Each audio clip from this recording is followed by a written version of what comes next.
Hello, and welcome. Welcome once again to the Start, Scale, and Succeed podcast, the only podcast that grows with you through all 7 levels of your journey as a founder. I'm your host, Scott Ritzheimer, and today we are tackling a question that our culture, at least here in the West, rarely lets you ask. Do you actually need to start your own thing? Do you really need to quit your job or drop out of school to start your own business? Do you really need to take the leap and launch your own church or nonprofit? You see, especially over the last 5, maybe 10 years now, we've been sold the myth that if you're not building your own thing, then you're settling. And that pressure pushes really good people to launch businesses and nonprofits that they never needed to launch. So let's figure this out. And whether or not they should is entirely irrelevant. What we want to figure out today is whether or not you should. Because take it from someone who's helped 20,000 people do this, a lot of them shouldn't have.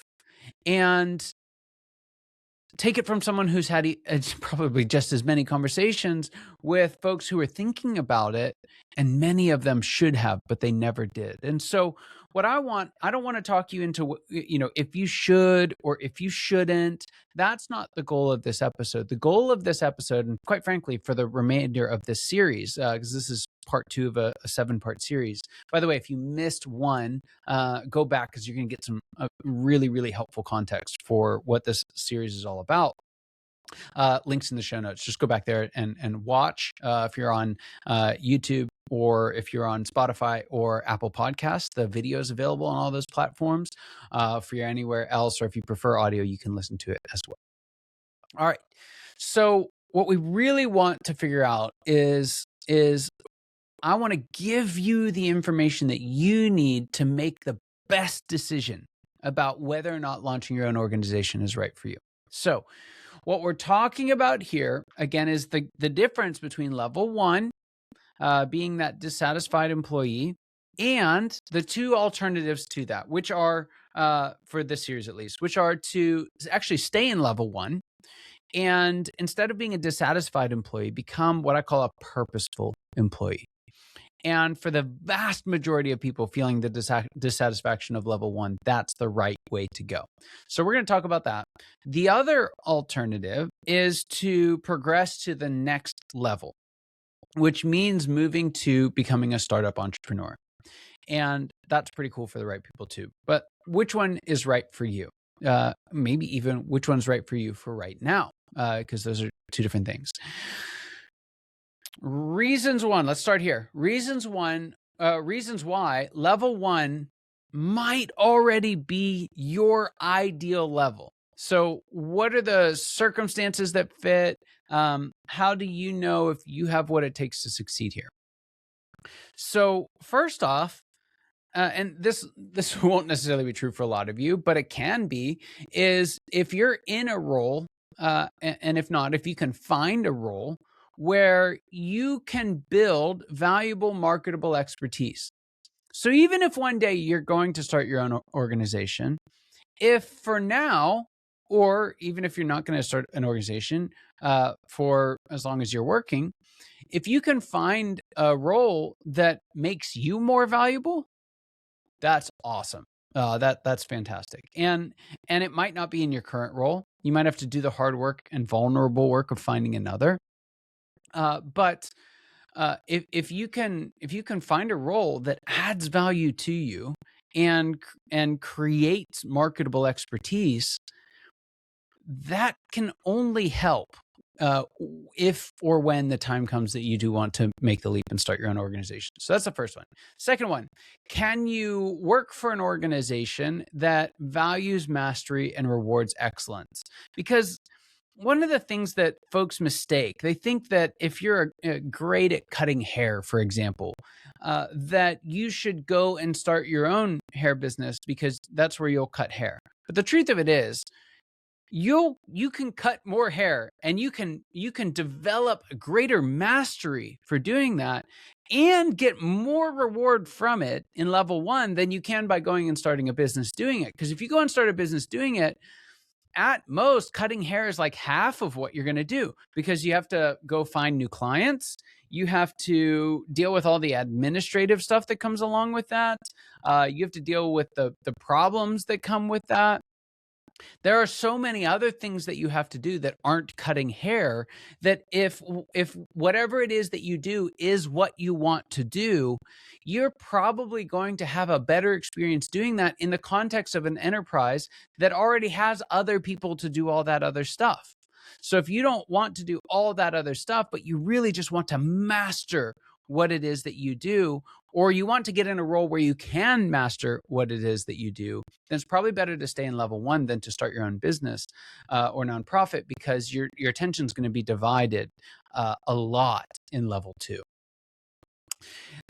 Another reason why you might find that level one is a fit is if your vision for your life is to become world-class at what you do. So this is closely related to the earlier point. And it's kind of the theme of this is like, if you want to be great at what it is you do. Now, what is it that you do? It might be the actual skill, like welding or carpentry or cutting hair. It might be the trades. It might be the skill of leading a team, managing folks. Like there are way easier ways to find fulfillment managing a team of employees than going and starting your own business or nonprofit. So if you want to be world-class at whatever it is that you do, and genuinely whatever the thing is that you spend your day doing, then that's usually easier to do within an organization than by creating one. If you are at a stage of life, if you have other things outside of work that will benefit from stability and predictability, from a paycheck, from a work schedule, from the benefits themselves, then that's a strong plug for level one. If you are willing to let someone else carry the organizational weight while you focus on your craft, then level one might be great for you. If you are on the average to less than average in terms of risk profile, then everything comes with risk. You can be fired from a job just like you can be fired by an employee, but there is a much, much greater level of risk in creating something from nothing than there is from taking part in an organization that's already functioning. So if you have an average or less than average risk profile, then level one might not be a bad gig. So the reason why I'm not necessarily talking about how to do that is because what I've found is that for most folks, if they develop a conviction that what they're doing is right for them, so it is right for me to stay in level one, well, then what happens pretty quickly is you realize everything else is just a problem to be solved. And so once you understand the tensions to be managed, you won't own the thing. You'll have to work with other people in some way, shape, or form. You won't have absolute autonomy over how something happens. Those are tensions to be managed. Those just come with level one. But everything else, like a bad job, a bad boss, low pay, work that doesn't interest you, those are all problems to be solved. And you can solve them inside of level one without having to take the often foolish risk of starting something else. So those are all arguments for, hey, level one's not a bad gig. You can actually be a purposeful employee by solving some of those problems and just managing the few tensions that are left over. However, that's not everybody. It's not me. It's not the many founders that I work with. To get to even level 3, level 4, level 5, where you're being a CEO, oftentimes the way to do that is to go through level 2. There's a caveat for buying into an organization. We're not going to talk about that right now. But what are some signs that it's actually time to move to level 2? One of the most common actually is that things are going really, really well in level 1. When you look at it, this is an old stat now, but founders, successful founders, if you rewind the tape to what they were doing before they started their organization, before they jumped to level 2, they're not unemployed slackers living in their mom's basement. They're actually typically employed, and they're making somewhere between 125% and 175% of what people normally do in that occupation. That means they're good at what they do. So folks who start, the dissatisfied employees who become successful entrepreneurs, successful solopreneurs and onward, they're not failing most of the time, but they're not finding fulfillment. And that's probably the clearest indication. You have to build something, not just contribute. You're winning in your role, but it's not satisfying your soul. And you've tried, I would say not even thought about, but you've tried to go to another place and to find satisfaction in the work there. And here's what it boils down to. You should start an organization and move to level 2 if you can't do anything else. If your vision demands it of you, if your soul cannot be settled and you give it a legitimate elite college try, then it's time. It could be time for you to move. Well, let me say it could be right for you to move. Timing is a little bit different. And so if you're thinking about starting an organization because you're not thriving, chances are pretty good you're going to make a bad decision. So you really want to solve for thriving first. And then from a good place that still isn't satisfactory, now you know that you know. And so for those of you that are kind of teetering on the fence, you're not quite sure, don't go to level 2 yet. Instead, this is the timing piece that I just mentioned, figure out how to truly thrive in level 1 and become a purposeful employee. And from that position of, I've found this place where I can have mastery, I've done it, and it's still not the right thing, then you'll know that moving to level 2 is right for you. And so what are some other things that you need to know about this stage? Just real quick, level 1, if you're choosing, hey, should I stay here? Level 1 is where you're not limited to what you can do, which is kind of cool. Like from a size perspective, you can join whatever size organization works for you. Here's a really interesting point. There are, I would say roughly half the population, maybe a little less, will become dissatisfied working in a large enterprise because they're really designed for the more entrepreneurial space. But that doesn't mean that they are founders. There's a difference in being a founder and being entrepreneurial. Those are two different things. And so there's a lot of folks who they don't need to start their own thing. They just need to go and work for a smaller organization because it's going to fit them culturally better. So you can be in level 1 and work for a startup, right, as part of the team. You can work for a more established but still entrepreneurial kind of small business, if you will, medium-sized business. Or many of you, about half the population, especially those who shouldn't be a founder, period, they'll find a great fit in a larger organization with a little bit more structure, a little bit more defined roles and things of that nature. So one of the things you might want to play around with is just finding the right size organization to be part of. And that might do the trick for you. Activities, you get to do what you do best in this level. That's what's really cool about it. You really do get to focus the most on your craft, however you define that. From a schedule perspective, this is obviously changing a lot in COVID times and with millennials and Gen Zs, where 9 to 5 kind of isn't a thing right now, but 9 to 5 isn't a bad thing. We've made being a dissatisfied employee equivalent to working a 9 to 5, and that's not true. You can be a purposeful employee working a 9 to 5, and that's a pretty damn great deal. Like, if you can show up 9 to 5, do something that you're passionate about and that you've mastered, that makes your 5 to 9 life better. It doesn't make it worse. And so if your 9 to 5 is sucking life out of you, don't settle for that. But also don't buy into the fact that the only way out of that is to go start your own business or nonprofit, because that's a false choice. There is a middle ground there. That's great. Pros of staying in level 1, for those of you who think, hey, I might not need to start my own enterprise. There is zero ownership pressure, which means that especially once you control for taking control of your situation, the chaos stays at the office.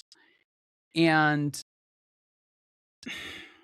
this is one of those things that's hard. If you've never had the pressure of ownership, it's difficult to understand what that feels like.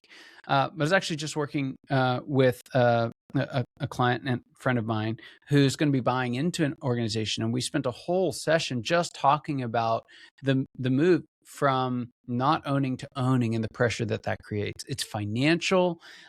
It's a lack of clarity. It's volatility. There's an immense pressure for owners, right? Which when you become a startup entrepreneur, you're an owner. You're not in the owner stage, but or level, but you have ownership pressure. And the benefit of level 1 is like it's someone else's problem, which is fantastic. And you get to focus on mastering what it is you do. There tends to be a lot more stability in something like this. There's a lot of pros here. There are some cons. We have to be honest about those. One of the biggest is just the what ifs.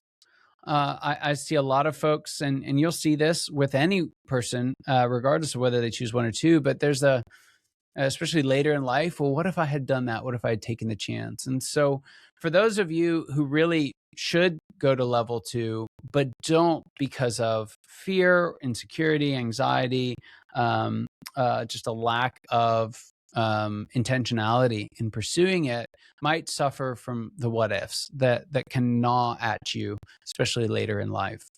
You do have to play by the rules, at least to some extent. You have to engage with other people's priorities. And well, that sounds like, man, if I could just be my own boss, I wouldn't have to deal with any of that. That's kind of never true. I guess to some extent it's true in level 2, where you get to set your priorities. But what's actually happening in level 2 is your clients are setting your priorities.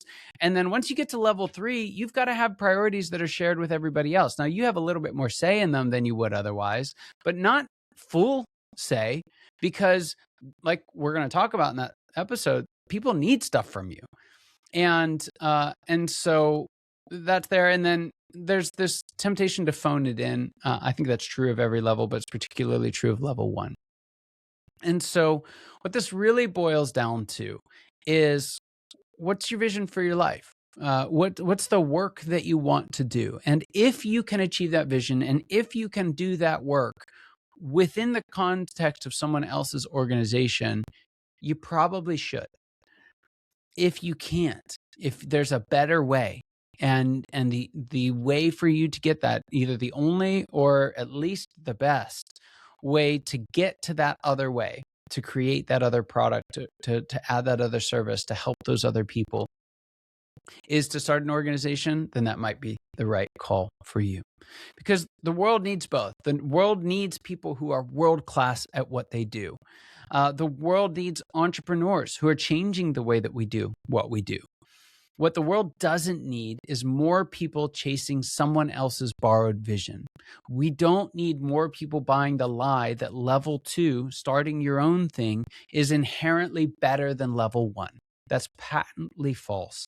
And so if you're sitting there and you're struggling with this question, should I start my own thing? Here's the great news that I want to end with. You have 2 really good options. I want to say that again. You have 2 really good options. You can find a way to stay in level 1 and thrive as a purposeful employee. Or this might just be the moment where you make the call, you start getting ready, and you ultimately take the leap and start your own organization. In either case, I'm rooting for you. I'm excited for you.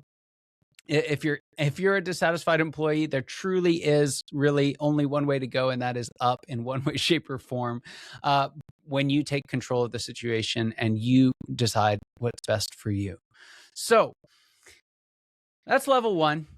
For those who are thinking about going to level 2, hope this was great for you. If you're one of those folks who've already been there, you've already done that, you've already started your own thing, then the next episode might be just the perfect episode for you. We're going to jump forward to the transition from level 2 to level 3, and we're going to talk about this question of, should you really hire and manage a whole team? Or is there another way? We'll talk about what that other way might be in the next episode. And with that, your time and attention mean the absolute world to us. I hope you got just a little bit more clarity than you had before. And I cannot wait to see you in the next episode in this series. Take care. Hey everyone, Scott Ritzheimer here. Thank you so much for listening to the Start, Scale, and Succeed podcast. I hope this episode gave you exactly what you need for the level you're in right now. If you want to discover what level you're in, take our 10-question Founders Evolution quiz for free at foundersquiz.com. That's foundersquiz.com. It'll pinpoint exactly where you are and give you tailored tips to move forward and reach that next level in your journey as a founder. If you got something out of today's episode, don't forget to subscribe, rate, or review. It helps us reach more founders like you. And let's be honest, it means a ton to me, my team, and all our incredible guests. So keep starting, scaling, and succeeding, and I'll see you in the next episode.